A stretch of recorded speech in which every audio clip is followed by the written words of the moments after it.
Oscar Bevis for the Stomping Ground, available on DAZN. Hello, Frank. Hello, Bevis. What's happening? I'm good, mate. How are you? Good, mate, good. My first time in Monte Carlo. You know what, I've been doing this for 6 years, yeah? And every single year, I've been looking on at people's stories and begging that I'll get the call up, and it's finally happened. Mate, it's the place to be. It's the one everyone wants to come to. It's easy to get staff to work the Monte Carlo event. It's a bit easier. You know, I always say to people, when I started out, we were in Goresbrook Leisure Centre in Dagenham. We were in Runcorn. We were in Newport. Runcorn? Runcorn, yeah. Where Did the shows fuck in is Runcorn. Runcorn? Exactly. You don't even know where Runcorn is. Yeah. It is near Liverpool. There's a services there as well, Parsons. So, yeah, you know, great service station, Runcorn. What's in Runcorn service station? I can't remember anymore. Okay. But back in the day, when we used to do the tours up and down, Runcorn was a decent service station. There's probably a KFC there. Okay. Probably. Sounds like a really good service station. Sounds like a great story. I'm sure the viewers will be delighted to hear that. All looking up the shops in the Runcorn services guideline. But yeah, Monaco, the most anticipated fight week of the year for you? Because everyone can do outside, have a nice little chill. But I think also it's getting to the point of the year where the year's nearly over, and it's a long year in this business. It's a crazy year, but we've got another 5 shows after this, you know, off the back of this as well. So it's a busy old time, but it's a great place to be. Like, look at fight week, look outside, look at when the sun's shining. You don't get it in many places, do you? How would you rate this year out of 10? 8.62. Does it all depend on the 19th? Or a lot of it depend on the 19th? That rating could seriously plummet. No, not at all. I mean, mental happened. I just think, you know, we do shows every week. You have to just stay consistent. It's easy to get high, low. Like, if you just stay consistent throughout the year, keep delivering. You know, our job doesn't finish when a show finishes on Friday night. The next day we've got another show.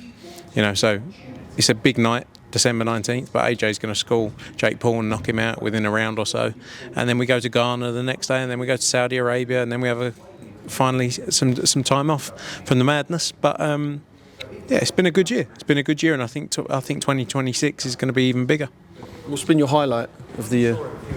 Can you say Tottenham because of we've gone through it before, the emotional involvement for you? No, but I think that's I always go back to the point, I love events. I love putting on shows. So my passion is that. I'm not saying I don't like boxing. We've been over it a million times. But my passion is walking out into a venue and going, wow, we did this. With the little headset thing on. Yeah, with my headset in, with my earpiece in. But there's no better feeling. And, you know, whatever percentage part you play in it, or whatever anyone determines your involvement is, than walking out, looking at 70,000 people, having a great night. And you go, yeah.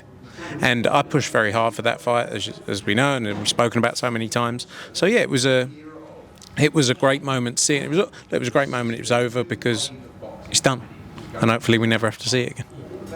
I bet you are hopeful that we never have to see it again. What did you make of Chris's hospital video?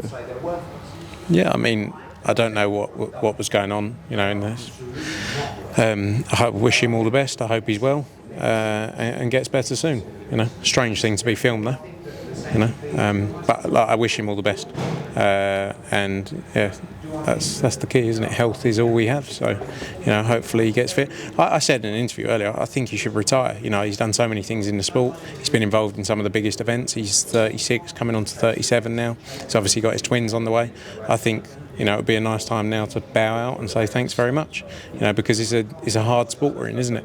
It's a brutal sport, and if he's going to come back, especially at 168, it's only going to be into brutal fights. You know, but for what he's done in his career, you have to respect him for what he's done. You have to respect him, and yeah, it would be great to see him retire. But let's see. You know, he's the man who's going to make the call. I don't want to try and put an answer in your mouth, so I just want to make it clear this is not what I'm trying to say. No, but a lot of the time people have tried to blame people in and around the fight, people making the fight, that, oh, this is dangerous, there's this clause and there's weight and there's this. But we don't know when that video was, right? That is the key. But at some point, does the fighter themselves have to take some responsibility? Yes, there's a big paycheck on the line, but if you've been in that state, that does not look like a state where you can look in the mirror and go, I'm going to war here, by the way. Yeah, look, 100%. But you have to look at he was in great shape when it came to the fight. He weighed 159.1 pounds. He obviously made weight in a better way this time than he did the first way.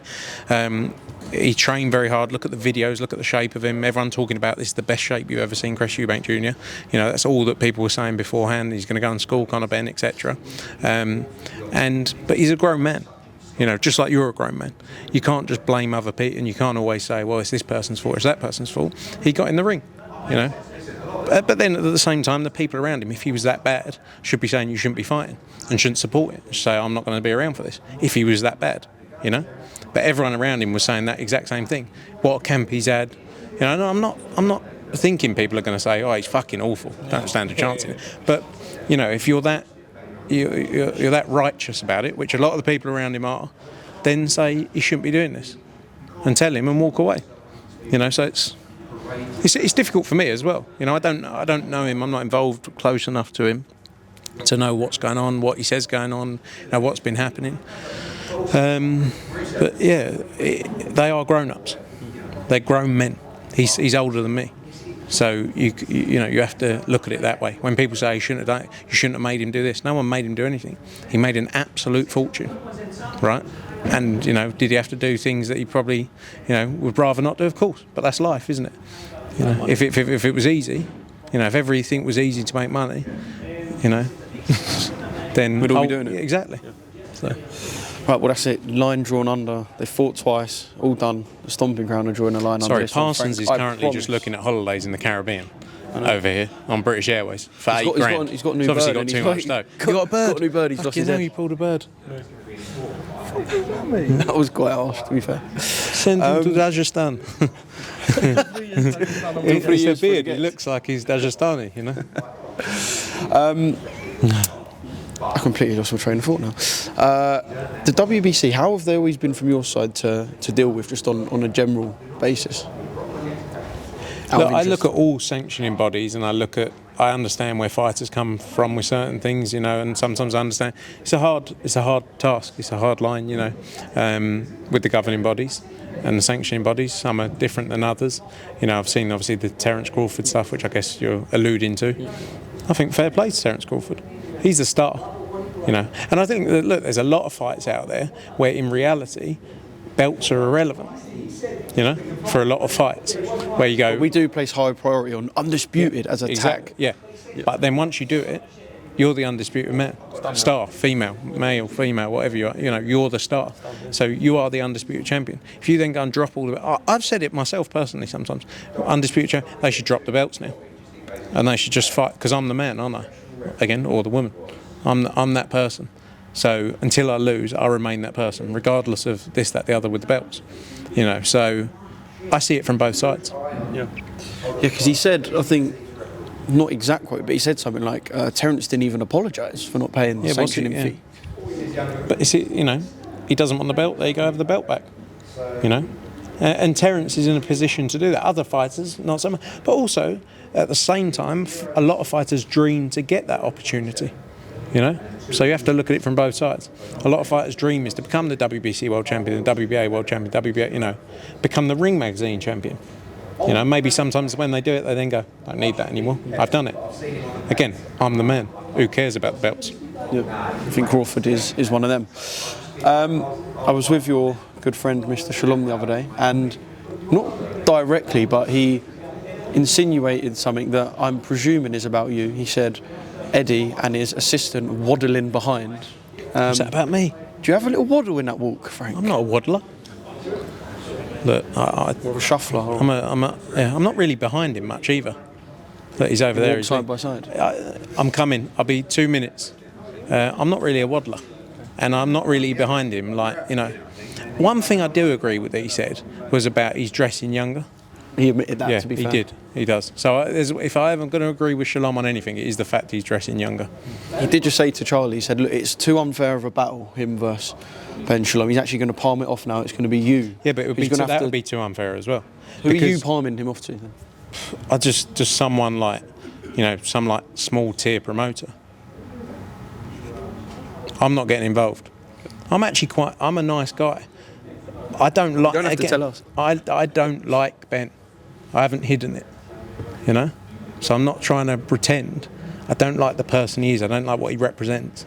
I don't like people who go out there and pretend they're these amazing people changing the game, doing so much for fighters, and then, you know, flip the next day. You know? He's just... Look, him and Eddie aren't competitors.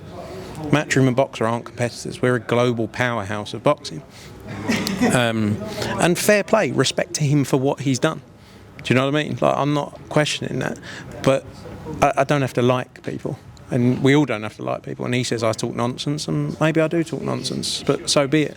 You know, it's fun and games. But we shall see how he develops over the few years. So far, he's made an absolute, you know, failure of everything he's gone into. So He said to me about Eddie that self-made men don't put down other self-made men. And Eddie is, you know, if he was in Eddie's shoes, he would have walked away and gone, actually, let me start my own thing and go, Dad, look what I've done. No, but I think you can say respect. He has started his own thing. This is his own thing. When I started a Matchroom 17 years ago, we really stopped doing boxing. And what we've recreated has been Eddie's own thing. Not Baz's. Yeah, don't get me wrong, we had the grounding of a successful business, like, you know, of course. But you're not going to turn it down, are you? But like I say, I have respect for what he's done. But you don't have to respect the person. Do you know what I mean? Like, I'd be a hater if I said, nah, he's done nothing. Of course he's done something, you know, and he's got to heights that other people would never get to. So there's obviously something there, so respect to him for that. But the reality is that he's not made for these levels. That's just the truth of it. And I don't have any respect for him as a person, because I know a lot of things about him. You know, and the difference is I don't need anything from him, so I can say whatever I want, right? And it doesn't matter. A lot of the people in boxing hold on to the thing, well, actually, I need that, you know, I could get a fight out of him, so I need to keep him sweet. I can't say anything about him. Whereas I don't care, do I? Because he can't do anything for me, you know? And if he doesn't like me, it doesn't matter. It's irrelevant. So I'm just honest about it. I'll always be honest about it. And people will say, you're bitter, you know, I'm not. I swear to you, I'm not. I'm the most happy person for people who are successful. But, you know, I just look at what's going on in reality.